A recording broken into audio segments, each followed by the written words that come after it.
Hello, everyone, and welcome back to another episode of the Black Menace podcast. It is me, Rich Weaver, your host, and our other host. Nate Bird, happy to be here with y'all. Thank you. Okay, so we're going to start with our Menace moment today. And for the Menace moment today, we are going to highlight one of the past justices, Ruth Bader Ginsburg. And so, first, what you should know about her is she was born Joan Ruth Bader on March 15th, in 1933 in Brooklyn, New York. Um, and really, she talks about her mother instilling a love of education in her life. Um, but then she ended up being really academically inclined in high school. Um, sorry, I'm losing my place. Uh, sorry. Okay. Um, guys, I had this written down, but I don't know. We'll just edit out. Okay. Yes. So she ended up uh going to Cornell University and graduated at the top of her class. She graduated in the year 1945. And this is also the same That's year. impressive. I know, top of her class in Cornell in the I didn't even think 50s. in the 50s. Yeah. Okay. In the 40s. Oh, right. That's crazy. Right? Good on her. That shit. Exactly. I see why Leslie Knope had the hots for Ruth Bader Ginsburg. Yeah, and then that same year is also the year that she got married. Um, and instead of Ruth Bader, she became Ruth Bader Ginsburg, and her husband's name was Martin. But then after she graduated, she decided to put her education on hold to start a family, and had her first child in 1955. And after that, her husband ended up being drafted into the military, and he served for 2 years. But then after he came back, that's when she decided to go to law school, and she went to Harvard Law. No, nothing big, just Harvard You know that in the 60s as a woman. Do we know if it was her decision to start a family, or was it her decision? I mean, well, she graduated. She got married in 1954 and then had a child in 1955, a year later. So, Well, I just mean like I don't know. I feel like it's often expected, like in traditional yeah. relationships, where like the woman is expected to give up her career. Mm-hmm. I wonder if that was really like what she wanted to do. Because I mean, she sounds like a powerhouse. Like she went to Cornell in the 40s when it was like looked down on for women to go to college. So I just wonder. That's interesting, but that's dope. Anyway, I mean, we're gonna keep reading. I'm gonna keep telling you more how she's a boss woman. So her husband ended up being diagnosed with cancer in 1956. But she also so now she's a sick husband. She's in law school and she has a child, but she continues to maintain her studies while being a mother, right, and doing all these things. And she was one of 9 women in a 500-person class as well. And she said that she encountered lots of gender-based discrimination while she was at Harvard. People would tell her that she was taking up a man's spot while she was there. And she served as the first female member of the Harvard Law Review. Some things never change. Huh? Back then it was women are taking men's spots. Now it's the browns and the blacks are taking the white spots. It's always somebody taking someone's spot that they believe deserves to be there more than the oppressed group or minority group. But after her husband ended up recovering from the cancer, she graduated from Harvard and ended up moving to New York City, and worked at a law firm. And then she ended up transferring to Columbia Law to finish out her degree. And yeah, and she also served on their law review. And she graduated in the first of her class at Columbia Law in 1959. Isn't that crazy? Columbia Law, that's still one of the top law schools today. That's in DC, right? Mm-hmm. Yeah. No. Columbia's in New York. Oh, that's why she moved to New York. Yeah. Georgetown. Okay. Nice. No, yeah, Georgetown is in DC. Also a really good law school. Yeah. Harvard and Columbia. Right. Just exactly. And being one of 9 at Harvard. I don't know what she was at Columbia, but crazy. So she talked about how even though she was very academically inclined and was an exceptional student, she still experienced a lot of gender based discrimination while she worked. And she had a lot of difficulties finding a job after she graduated from Columbia. But a Columbia law professor recommended her to a U.S. judge, and they ended up hiring her as a clerk, which helped her career move forward. She also ended up accepting a position as a law professor at Rutgers University in 1963, and she held that position until she accepted a position to teach at Columbia Law School in 1972, and she was the first woman to get tenured at Columbia Law. Okay, she's just a Nice. boss. Everything is she's Right. just the first, the first. Also, Um, it's disgusting that she graduated from Columbia University and the only job she could get was as a law clerk. That's messed up. mm-hmm. Because anyway, Top of her class. Like now today, if you graduate top of Columbia, right. you can get any job you want. Any Any big law job. firm, they're fiending for you. They basically hired her as a law secretary. Mm-hmm. That's so messed up. I And mean, and not surprising. she talks about all the gender discrimination she experienced when she worked at Rutgers. She had to hide her pregnancy from her colleagues so that she wasn't discriminated against even further for possibly losing her job or something of that nature. Um, and then she ended up serving on the U.S. Courts of Appeals for 13 years in D.C., um, which led to her, being on the Supreme Court. And then also, one of her big things that she's known for is she ended up writing the majority opinion in U.S. v. Virginia in 1996, which was holding that qualified women could not be denied admission into Virginia Military Institute. So she was very influential in a lot of just she's an inspiration to many law students who are women and women in the law field, and also just being the first of so many things and standing up for gender discrimination, just in her existence and in her positions that she held, but also in the laws that she fought to change.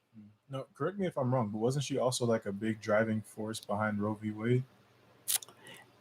I don't know because I don't know her backstory that well, but based on what I read, yes. I mean, I can't imagine that like 8 men were thinking much about women's rights back when that was approved.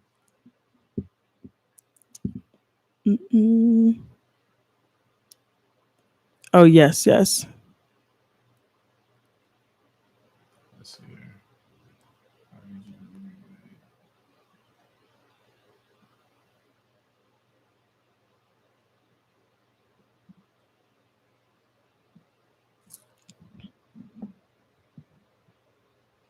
Well, we won't worry about that. But Mhm. nothing. Yeah. So she was very influential for gender rights being passed in the United States, not just for women, but also for men. Because I feel like whenever we talk about gender equality, we always think about women. And definitely, yes, like women need more equity, but also a lot of policies are not centered around equity for men either, too. And she fought for that as well, which I think is important to note. Good on her. What a powerhouse. Right? What a That's why when she powerhouse. passed away, it was so monumental because of how influential she was. And she was a silent killer. She's the kind of woman who will walk in a room, at least from what I've seen and read about her, that she's not going to brag about her accomplishments and what she's done. But when you read her biography or read just like her CV, you're like, dang, this woman is legit and she is powerful. But she wasn't going to brag about that when she saw you. She just acted, which I need to take a note in a little bit. So she Wow. inspires me for sure. Interesting. Wow, that is fascinating. I did not. I'll be honest. I didn't know pretty much anything about Ruth Bader Ginsburg except that she was a Supreme Court justice. So Yeah. that's dope. Yes. So let's get into today's podcast episode. So we're going to read one of the questions that we got. And Nate, do you want to go ahead and read that and take us away? Absolutely. All right. So this question comes from one of our wonderful listeners, as all of them do. They say. So basically, the question is it offensive when white people wear their hair in dreadlocks? I have a family member who insists it's fine, and she gets them regularly. She lives in Utah. This person lives in California, and I live in California, and from what I've heard and seen, it is not appropriate at all. When I mentioned it to her, she told me that the black people she knows don't have a problem with it. I have a hard time believing this. What's your take? Hmm. This is kind of a difficult question, honestly. And we actually made a Black Menace video about this, asking people what they thought. Um, yeah, Nate, do you want to start us or do you want me to start? Ooh, I could start. Yeah, go ahead. So on this issue, I am firmly on the side of no. Okay. Same. If you are watching the video episode of this podcast, or if you've watched any of our TikTok videos, then you know that I have locks, right? That's another thing. They're called locks, not dreadlocks. Dread, like the word dread, was kind of attached because it was, anyway. There's like racism and white supremacy rooted into that as well. But they're just locks because our hair locks up naturally. Um, if I didn't comb my hair, if I just let it do its thing, it would do this naturally. Now, obviously, I've gotten it like manicured a little bit, but this is what Black people's hair does naturally, just without us trying. So when white people wear locks, it's not something that comes naturally. It's something that they have to manufacture for their hair to do. Mm-hmm. So that's one part of it. But even more importantly than that, it's more so about the history behind it, Mm-hmm. right? Because even right now in Utah, they're still trying to pass something called the Crown Act. They've been trying to pass it for 3 years, and it keeps getting struck down Mm-hmm. by conservatives in Utah Congress. But basically, the Crown Act prevents the discrimination against Black women who wear their hair in natural hairstyles. And this is something, it's been signed into law in some states and not in other states. But basically, it just prevents Black women from being discriminated against for how their hair grows naturally. If you Mm-hmm. go back, if you ever watch an old TV show, like a black and white TV show from the 50s, or if you ever see pictures of Black women from the 50s, 60s, you'll see that a lot of them had their hair straightened, Mm-hmm. or worn in a certain way. And the same with Black men. They had their hair, coiffed, or they had it in the conch style, which was where it was real straight and shiny and things like that. And, while that was partially style, it was also done because they weren't allowed to wear their natural hair Mm-hmm. without being discriminated against. A Black woman literally could not get a job unless they wore their hair like a white woman wore it. And so they had to change the way that their hair looked in order to be able to work and provide for their families and for their Mm-hmm. children and for themselves. And then, that continued on for a very long time until people started recognizing, hey, this is not right. And even now it continues, which is why they're still trying to sign that into law here in Utah. Um, People are still being discriminated against for their natural hair, and Mm-hmm. it's becoming slightly more acceptable. But I mean, even in the '90s, you could be denied a job for wearing braids because they Mm-hmm. were unprofessional. Same with locks; it's considered unprofessional Yeah. or unseemly. And I'd say dreadlocks or locks, sorry, are still stigmatized to this day. Yeah, absolutely. Like, yeah, Hmm. I would say that hairstyle is the most stigmatized in the Black community, especially among men, Yeah, I was more talking than to. women. I agree. I was talking to a friend who, his family is from the islands, and he wanted to get locks, but his family didn't want him to get locks because they didn't want him to seem like a Rasta. Which, if Yeah. you know, Rastafarianism is a Jamaican, or it's a religion that has roots in Jamaica and then also Africa. Yeah. Um, and a big part of Rastafarianism is the use of marijuana for meditation and things like that. And Mm-hmm. so people associate that with that. They'll associate Yep. people like that, and then they also associate it with, um, just the negative aspects of blackness. But Yeah. Well, because yeah, even just a couple years ago, Zendaya wore, they're not real locks. Like Black women, a lot of times there's a new hairstyle that you can get, not new and newer compared to like box braids, but you can get a hairstyle that makes it look like you have dreads for a period of time, right? Same way with braids. And a commentator on E News, when they were commenting on her hair, I don't know if you knew about this, but she said that she smelled like some type of oil. She was making a negative comment about the way her hair looked because she had dreadlocks or locks. mhm, And she said she smells like some type of oil, insinuating that I don't know what, like, it was racially motivated, obviously, yeah, like saying like it wasn't like oil or something. It was just something that I was like, you should not say that, girl, on national TV. And she was caught and she got so much flack because it was literally just because she was wearing dreadlocks. And if you know Zendaya is also a very light skinned Black woman, right. so she doesn't even look like a Rasta or anybody. I mean, not that it's a specific look, but stereotypically it's like, what are you saying? So the fact that a famous person could even still have inappropriate comments made towards them Right, right. for that.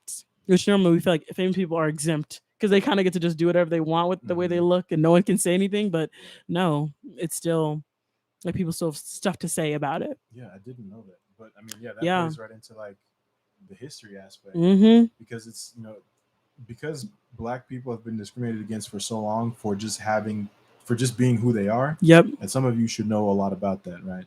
Um, just for being who they are, for their hair growing the way that it grows, they were Literally. discriminated against. So for a white person to come in and say, "Oh, I want to do that," and then they get to be accepted, or it's Mm-hmm. considered okay, or oh, this is fine for them to do. A white person can get locks and go into a workplace and not face discrimination, but that's not guaranteed for a black person, right? So there's the history behind it as well that makes it not okay. It's not just the look itself; it's also the history behind that look, and I think that's a lot of times something we don't look at. But Yeah. anyway, that's all I got. No, I 100% agree with you, Nate. I think that that's my thing. Until black women and black men are not discriminated against for the way they choose to wear their hair, I do not think other races should be able to dip their toe into what is cultural to us also.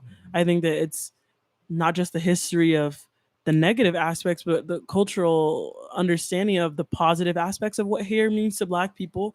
Hair to black women in particular, it's more than just, oh, I got my hair done. And I learned this as I began having more friends from different ethnic backgrounds. The black hair is sacred to black women. Braids, which is dreadlocks, shaving our head, it's emotional, it's spiritual. There's so much that is behind the way that our hair looks to people. Most of my black girlfriends, if their hair is not done, they are not going out. They are not going anywhere. Mm-hmm. And if you're friends with black women, you know this. If our hair is not done, if we don't like the way it looks, we are not moving. Um, And it's always been that way. Like back yes, to our roots in Africa, like yes, slavery, hair has always been an exactly. essential part of like black culture and black spiritualism. Yes. And so for me, I'm like, you don't, when you put braids in your hair, when you put dreads in your hair, you don't understand that. You don't understand that aspect that getting braids is more than just, oh, this is cute and fun. Like, this is what black people have to do to to maintain their hair, to keep it healthy. um and so for me, I find it extremely disrespectful because most of the time, most people who do any types of styles like they don't understand or know that. And I think that's the hardest part for me, is when I see that, I'm like, how much do you understand about what that means for me as a black woman? And also, like, you did it because it's fun. Most people that I've seen that have dreads that are not black or braids or whatever it may be, it's because they thought it was cute Hmm. or they think it's fun and it's different. But for me, I'm like, it's not because it's fun and it's different. Like, this is a way to protect my hair. And like Nate was talking about, I can still experience discrimination because of that. And so until that is changed, I'm never going to be in favor of somebody wearing a hairstyle that is traditionally found upon black people. Now, if somebody has afro textured hair or curly hair and they're not a black person, that's where we get in a different type of water. Because I don't know if you've seen that, but like, that's where we get into murky water because it is also a protective style for people with curly hair, and like, that is beneficial for them. But at the same time, I'm like, we still have the aspect of blackness tied Hmm. into it that we need to acknowledge. And if you can't have that conversation, then I'm gonna look at you funny, because there are some people. I'm not. Let me just. I'm not gonna say. There are some people who have black in them, a quarter or more or less, whatever, but their hair is not afro textured and they wear braids. And I personally have a problem with that because what are you wearing braids for? What is the what is it, what does it do for you? Because in reality, if you don't have curly hair, like, there are white people who have coily hair and they could wear more than these some other people who have straight hair. What does it do for you? Like, if anything, it's harder for your hair actually because your hair is straight. Hmm. Anywho, don't get me going, but Yeah. It's a protective hairstyle. It's not yes, just for fashion. It's to right, protect our hair. So yeah. multi-layered. Um Multi-layered. If you don't understand that, then you're inserting yourself into a conversation, into a culture that you know mhm. nothing about, and that's just not cool. Yeah. Right. And that's why when I see people who are non-black but have textured hair, I'm like, okay, I'll give you a pass because it can be protective for them Hmm. because it still protects their hair. But at the same time, I'm like, how much do you understand about the blackness aspect of this? If you don't understand that, then I'm kind of looking at you like you're goofy. But like the person said, black people have different opinions about this. I know some black Hmm. people who do not care. I know some black people who are like, it's cool. Like, a white person can wear whatever hairstyle they want and it doesn't bother them. Yeah. And the second half of the question, she said that her friend or relative knows black people who said that it's okay, which is probably true. Yes, it's probably true. You're going to find differing opinions anywhere. I think the problem with that, though, is that these people that your friend knows probably they probably subscribe to a certain, I don't even know how to say it. I know. Go ahead, Nate. Just say it rough. Just say They it. subscribe to a Just say certain it. type of behavior Mm-hmm. that contradicts with the black experience, right? If you've got, I don't know, if she has multiple black people that are telling her that it's okay for her to wear her hair like that, that means that she has specifically chosen those black people to be around her because they make her feel safe. I highly doubt that she has gone into the recesses of black Twitter and said, "Hey, can I wear these?" I doubt that she's gone to find a black woman who does hair or a black woman who has braids and say, "Hey, can I wear my hair like yours?" Um, I think that it's very easy to surround yourself with people who tell you what you want to hear, Yep. and you're going to find that in any community, um, and you're going to find that in the black community too. There are plenty of people who love what we're doing, and then there are plenty of people who disagree with what we're doing for whatever reason, who think that Mm-hmm. we're you know a hindrance or what have you, and it goes both ways, right? I think that there's different experiences that people live, but I think also at some point there's a certain amount of denial that goes into the things that people admit, the things that people say. So the black people that this person knows that are telling her that it's okay, I think that they're denying a part of themselves to Mm-hmm. appease her, and I think that's where the issue comes in. And I also think we have to pay attention to where are these black people from, what have they been surrounded by, and what is their relation to blackness. Not that we're invalidating anybody's experience with blackness or what it means to them, but we have to be honest about that so we can understand why they're saying what they're saying, right? Because if this person is from Utah, which that's what it sounded like, right? Or did Yeah, I they make that live in assumption? They Utah. live in Hmm. Utah. So these black people that they're talking to, are they also from Utah? Were they adopted by white people? Do they have they surrounded themselves with people in the black community? What has their experience with blackness? At least me moving to Utah, I have seen that people's experience with blackness varies so much in this state that when you understand that, it kind of helps you to understand why people might think the way they do. And like Nate was saying, if they have been socialized around more whiteness and around less blackness, they may not feel the way that me or Nate does about it because they haven't been around blackness in the same way that I do. If they were the only black person at their school or the only black person in their friend group and didn't really interact with black people at that degree, it might not bother them because the way that they understood their blackness was different than the way that me and Nate have experienced our blackness up to this Hmm. point. Yeah, and that experience evolves. I think that's another thing Mm-hmm. too that people don't realize. So to just kind of put it out there, um, white people, we love you. If you hear something that troubles you about the black experience, if you hear something that makes you uncomfortable about the black experience, if you hear facts or statistics that indicate racism or disparities between minority populations and white populations, and then you see someone else saying that those things don't exist or that they are not real, and that person is a person of color or a black person, um, that's okay. But you have to realize that you can choose to sit in the truth, or you can choose to be uncomfortable, or you can choose to sit in the truth, or you can choose to be comfortable. And Mm-hmm. you're always going to be able to find someone who is willing to make you comfortable, who's willing to tell you what you want to Mm-hmm. hear. There's always going to be a person who denies facts, who denies evidence Yep. for the sake of making themselves and other people feel better. And that's really just, I mean, that's reality. You're going to find that in any situation. For people who are in the queer community, Mm-hmm. you're always going to find people. Say you're in the LDS LGBTQ Yep. community. You're going to find people who are members of the LGBT community who are also devout members of the LDS faith and who will swear up and down that it's that celibacy is the way for them to go. In the black community, you're going to find people who say that racism doesn't exist, or that discrimination and things like that are not really real issues, that they're things of the past. You're always going to be able to find someone who will make you feel comfortable or who will take Mm-hmm. away that guilt. Yep. However, there are certain realities that cannot be denied. Yep. And that's what me and Nate want to talk about to do today as well is um personally I have found it really frustrating more so recently the voices of these other people who are, you know, black or other minorities, other people of color, and they say things, right, that make white people comfortable. They perpetuate the narrative that there isn't an issue. They don't support what we do with Black menaces, or they don't support Black people in general who speak out about these things. And I find that so frustrating because it undermines what we are trying to do and work so hard for. And it's more frustrating than it coming from a white person, right? Because, you know, a white person, we can like put it on like, okay, well, they just refuse, they feel attacked, all these things. But when it's other black people, it's really hard for me because I know that at some point they are denying, like Nate said, some part of themselves, or they have had to internalize racism to some degree to feel comfortable amongst the uncomfortability that they have felt. Hmm. Right? They have felt so uncomfortable that they're like, you know what?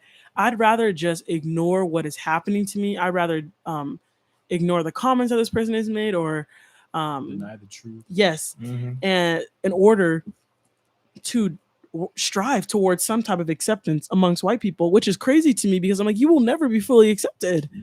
Like to me, I'm always like, you can continue to say that, but you will always be a black man to them. You will Hmm. always be the black husband or the black wife or whatever it may be. Like you will never fully subscribe to this ideal of whiteness, Mormonism, when you act like that. And it is so frustrating to me because these people really work tirelessly against what we have to say. And 100%. oh my gosh, it just makes my blood boil. You know what blows my mind is the people that are out here bad mouthing us, talking negatively about us, saying things like we're aggressive or we are speaking out against the church or speaking out against, Or being, putting the church right, down. putting the church down or putting white people down, things like that. You know what's crazy? We don't say anything. We just ask questions. We ask people questions and then they answer the question. And then what do we say after every single one? That's it. Cool. Perfect. Thank Okay, you. thank you. Period. We don't say anything. We don't argue with people. And that's why people feel so comfortable asking or answering questions in front of us, regardless of what their answer is because we make them feel safe. So for those people that are saying that like we're coercing people or forcing people, bizarre because we don't do that. As a matter of fact, this was filmed today, just so you can get an idea. Okay, so this is before every video. We don't include this in the video because we are trying to keep it under a certain period of time. But check this out. Listen, this is what we do every single time. If people are unsure, we give them the option to back out. So, are you good with being filmed for TikTok? Yeah, I think so. Are you sure? Yeah, You can say no. I am. Okay, perfect. Sounds good. So, okay, you hear that? Mm-hmm. Are you good with being filmed for TikTok? I think so. Are you sure? You can say no. Like we give them multiple outs. People like the people who answer our questions, they do so because they want to, not because they were forced into it. And we have plenty of people say no because we give them that option. Yeah. So, you know. And I don't know. I just find it extremely frustrating because people in the church in particular, I saw this girl who's no longer part of the church explain why people in the church get so upset when people comment about things in the church. And they feel as though their identity is so attached to being a member of the church that when Mhm. you say something about the institution that they feel so attached to, they feel like it's a personal attack. Mhm. When you say, oh, the church is not perfect and it's doing this wrong, they feel like you're talking about them, and so they get extremely defensive. And what I don't understand when other black people act like that is I don't know what experience they're having. I really am truly confused. And again, every black person's experience is different, but black people in particular, when they are like, I don't see that and I've never experienced that, I really look confused at them and I'm puzzled because I think all of us, at least on the Black Menace team, what we've talked about, we have all tried our best to not read into things, to say, second guess ourselves, to question what has happened or negative experiences that we've had and not try to make them be bad. But at the end of the day, we feel like we're denying something about our experience or ourselves when we don't fully accept what has happened and what really went down. Um, and so I'm baffled and I'm puzzled at what experience these people are having that they have never had that happen to them, or they have just interpreted whatever has happened to them up to this point as not that. I will say, I feel like because this was me at one point, I overlooked a lot of things Yes. in trying to just like find my place in the world. And, Yeah. wanting to be accepted is very real. Yep. And as a black person, um, for a lot of us, we never truly find acceptance, right? Yeah. For me, I grew up in the suburbs, right? I've said this before, predominantly white areas. And, I also grew up as a member of the LDS faith. And so, most of the quote unquote friends that I had were white. And, in many ways I was accepted, but in other ways I wasn't. And so I had to kind of tone down the parts of me that weren't Mm-hmm. accepted Yeah. in order to try and fit in more. Because as a young kid, of course, all I wanted was to be accepted. Right. But I was a lot of times the odd man out. I was, oftentimes I got picked on or singled out in ways that maybe some other kids didn't, and I had to learn to deal with that in a certain way. And sometimes that involved me suppressing parts of myself in order Mm-hmm. to better fit, I guess, the ideal of what was or what was considered ideal in the culture and the society that I was in. Same thing. That's why I came to BYU, Yeah. because that was part of the ideal, that was part of the dream. Mm-hmm. And then getting to BYU, I specifically remember getting here and feeling like I didn't fit in and making the decision. I remember saying this specifically. I was like, I'm going to reinvent myself. And what I didn't realize is that that meant assimilate. I thought I was just reinventing, becoming a new person. What I was really Mm. trying to do was trying to cut out the parts of me that weren't acceptable and Yeah. try and make myself into someone that was acceptable, Mm. to the BYU population. Yeah. So, And I think we've all done that to some degree. I mean, maybe not mhm, everybody, but I know a lot of black people who are part of the church or who are in majority white areas, not just our church, but if you're in any majority white area, you experience that. Because I experienced that coming home from my mission. I literally told myself, like, okay, well, obviously all these negative experiences that I've had, like I've had a great time on my mission, but it's because I strayed away from anything that made me different. I just like was no I just tried to make myself be a missionary, right? Like nothing else, not the black missionary, just a missionary. And I didn't have as many conflicts. So I was like, well, maybe it's my fault. I was like, maybe everything that's negative that's happened to me at BYU or even in the church, like, has to do with because I've tried to define myself by being black too much. But then I came home and I'm like, no, I tried it for a little bit and it just did not work. And I was like, this is not me. This does not feel right. And then I saw the truth, right? That like it wasn't because of that. It's because this institution actually has issues. And that's a hard place to be. And I guess other black people or other people of color don't want to accept that because that's a hard reality. Like being in this space that Nate and I are in, and even some people on the team, like it's a hard place to be to realize that doctrinally, sometimes there are these awesome things that you love about the church, but then culturally and sometimes doctrinally, there are things that do not add up with who you are and who you want to be. That is like, it's so much pain and it's a cognitive dissonance that I don't recommend to anyone. So I understand why people are don't want to get to that point, but at the same time, for them to fight so hard against us, I'm like, I'm not even gonna go off with some oh of the yeah, things I want to say, but yeah. There's some. I mean, there comes a point where you either have to address the issues and the things that you're facing. You either have to address the racism or you have to repress it. And so you see mm-hmm. you see two sides, right? You see people like, I don't even know, Tarana Burke.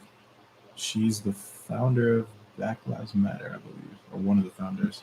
I could be getting that completely wrong. She might be the founder of the Me Too movement. I think she's the founder of the Me Too movement. Anyway, you either get your Tarana Burks or your Candace Owens, Mm. right?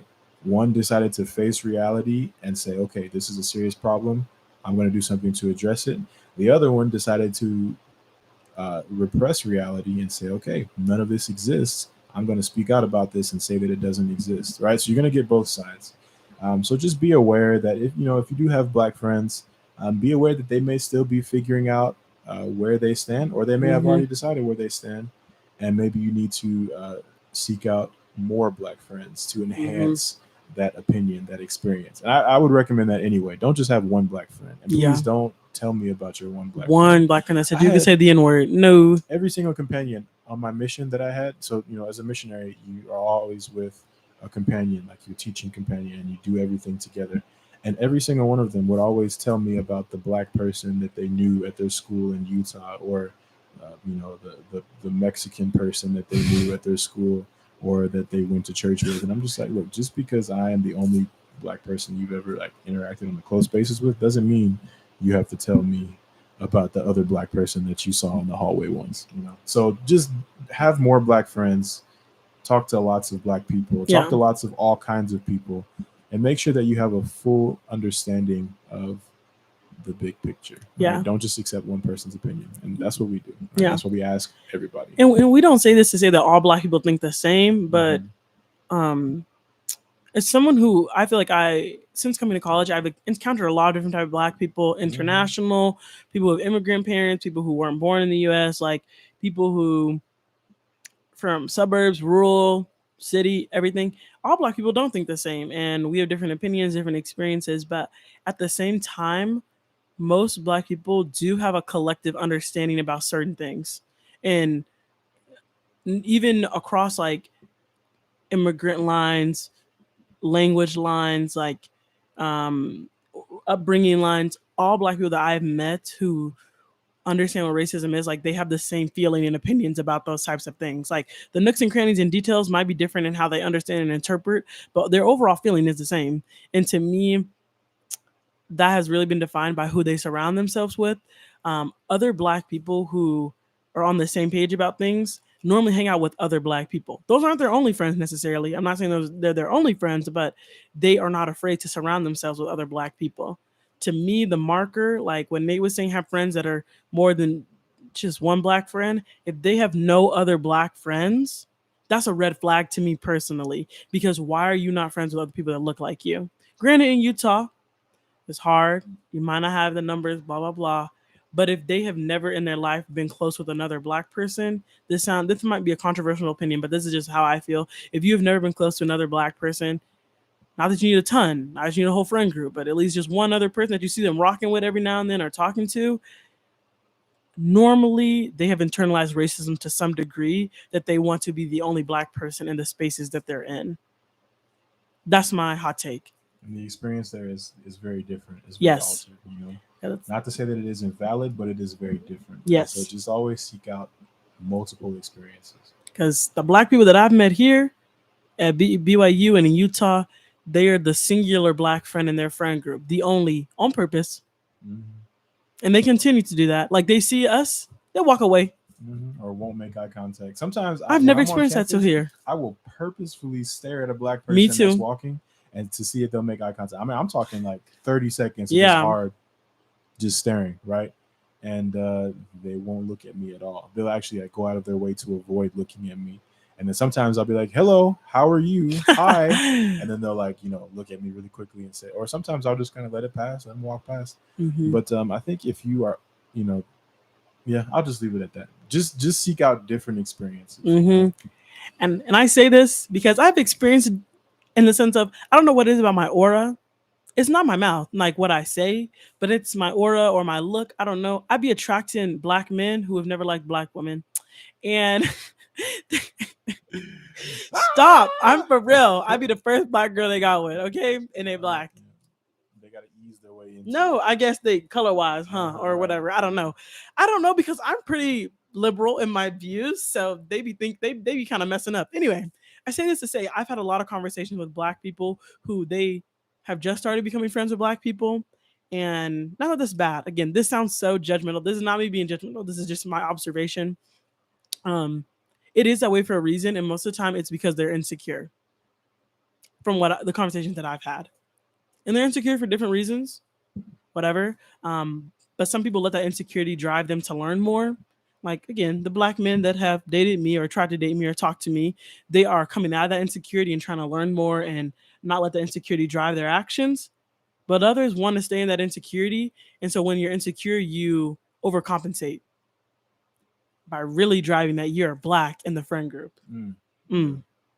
And you know what I'm talking about, Nate. Yeah, So yeah, I get what you mean. And there's different stages of racial development, right? There's yeah, we should link that somewhere. yeah, The thing, because that's really good, actually. Actually, yeah, we'll link that in the description for this podcast. We'll put the link to the 5 stages of racial development. It's very good. But yeah, you just got to realize that just as we develop from childhood to adolescence to adulthood, in the ways we develop physically, biologically, all of that, we also develop mentally. And for people of color, there's an additional layer of development um, that has to do specifically with race. And it takes time. Every single process is different. Just kind of like um, there are going to be some people who are at different stages of that. But just to kind of briefly summarize, there's a stage where you're completely unaware of any kind of racial bias, racial issues, racial discrimination. And there's another stage where you start to become aware. Um, and then there's an assimilation stage that's kind of attached Mm-hmm. to that, where you start to become aware of these racial divides, and you start to say, okay, well, how can I fit in, or how can I breach this divide? And so there's a stage of assimilation, and there's a stage of kind of breaking away from that. And then once you break away from that, it's often attached to anger, um, having to do with racial issues. So that, there may be separation, there may be um, surrounding yourself with symbols and things like that. So like for me, part of that stage for me, I don't remember the exact name of the stage, but you can call it the angry stage.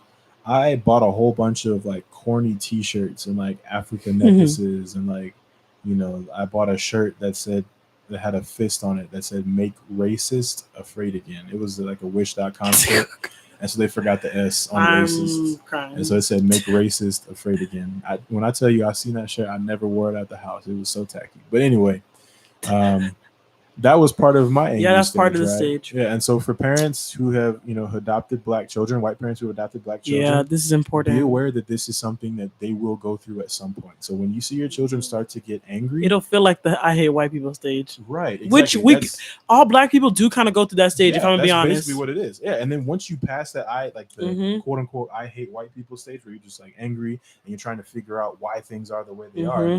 then you kind of move into a space where it's like, okay, That was a lot. it was a lot. You look back Yeah. and you're like, I did a lot. You're like, okay, now I need to tone it back and No, figure for out real. what I need to do to just kind of like sit in this, right? So Yeah. then you've got that stage where you're figuring things out. You can start to surround yourself with people who, are outside of your worldview. And then there's a stage where you start to actually like give back to the community and things Yeah. like that. So you've got like, I feel like so that's the stage we're at. yeah, I guess I call that like the Dr. King stage, right? The Martin Yeah. Luther King stage. That's where you start to like actually like do stuff. So yeah, the black menaces, we've all reached that quote unquote Dr. King stage. We passed the angry stage. That's why we're not arguing with people anymore. We're just asking Yeah, questions. and that's why like Mm-hmm.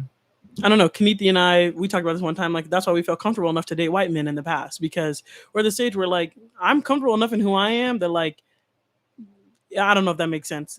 That's an example of you feel so comfortable with yourself that, like, you don't feel like your partner defines your blackness. Because some people at a certain point, like, I'm not gonna say it. I'm gonna say some people will date certain people because they not necessarily even because they want to, but they feel like it would define their.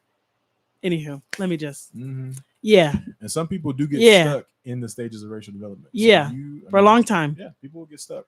And sometimes they may not ever come out of that. Sometimes it may take something severe for them to be jarred out of that. For example, I have a friend who swore up and down that racism wasn't really as big of an issue as we thought it was. Mm, Discrimination wasn't as big of an issue. And then he got called the N word mm, on campus. And after that, all of a sudden, he was very, very, um, he was a different person. He changed from that moment on, and he became much more of an activist, much more of a person who was passionate about Black issues. yeah, But I have multiple, friends and acquaintances who have been through something similar. So sometimes you come out of those stages, sometimes you don't. But just be aware that we're all in varying stages, and that there is an additional stage of racial development that people of color mm-hmm, go through. yeah, Y'all are learning a lot today. yeah. This what we talked about today. I feel like these are sometimes conversations for Black people about Black people. Mm-hmm. And there are certain things that I don't necessarily think that white people need to necessarily have an opinion on. Like they should just listen and like understand. Or sometimes there are conversations that we don't have with white people. So I'm actually kind of glad that we got to talk about this today on the podcast because Yeah. this is one of those categories that I think Black people need to talk about amongst themselves, and doesn't really involve white people because it doesn't involve white people or really what you're understanding. And so bringing you in though today, are for our white listeners who are listening, or even non-Black people who are listening, this is understanding so that when you interact with different types of Black people, you can understand kind of what's going on behind the scenes of why they may be saying what they're saying, or why certain people aren't saying certain things. Yeah, this is a conversation that most white people are not privy to. This is a conversation that we have as Black people all the Yep, time, or as all people the of color time. all the time. But this is not a conversation that white people are normally privy to because we're too busy focusing on Yep. much more simple things, I Yeah. guess. Um, It's too. Sometimes it's too much. I yeah. think like mhm. they're trying to figure out how do they approach they're trying to figure out how they make black friends. Right. They're trying to figure out what to say to a black person when Exactly. they interact with Exactly. them Yeah. and not offend them rather than okay, well now let's talk about how black people are on different racial stages, different development stages of their racial identity and Mhm. how this experience for this black person can internalize racism for them this way and it'll internalize it for this way for another person and yeah, Absolutely. Yeah. So don't even get us started on why mhm. some people don't date black women for That's a this whole conversation. situation right here. This leads to others Woo! not wanting to date people that look like them because they do not want to reproduce children that look like them. Yeah, and that's internalized racism and things like that. That's another That we could talk podcast about for episode. a whole nother podcast, right? But if obviously if you have the more basic questions, keep them coming. We love those too. Black Menaces Podcast at gmail.com. But also, if you have some behind the scenes questions that you might be afraid to ask, please ask us those questions and we'll decide whether or not we want to answer them. But Yes. at least we'll have them there to answer them. So please send us your emails, blackmenacespodcast at gmail.com. And share with us your menace moments as well with that email of ways that you are being a menace in your life so we can highlight that here on the podcast. And be sure to follow us on Twitter, Instagram. We don't have a TikTok. Facebook. I don't know why I almost said Facebook. Bleh. Who gets on Facebook anymore?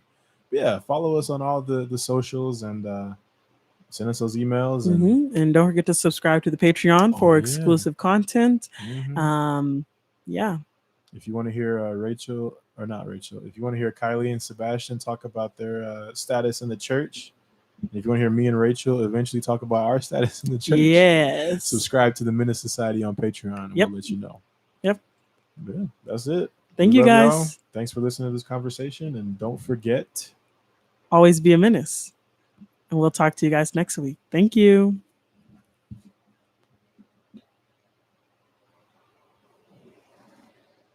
Okay, I think I got it.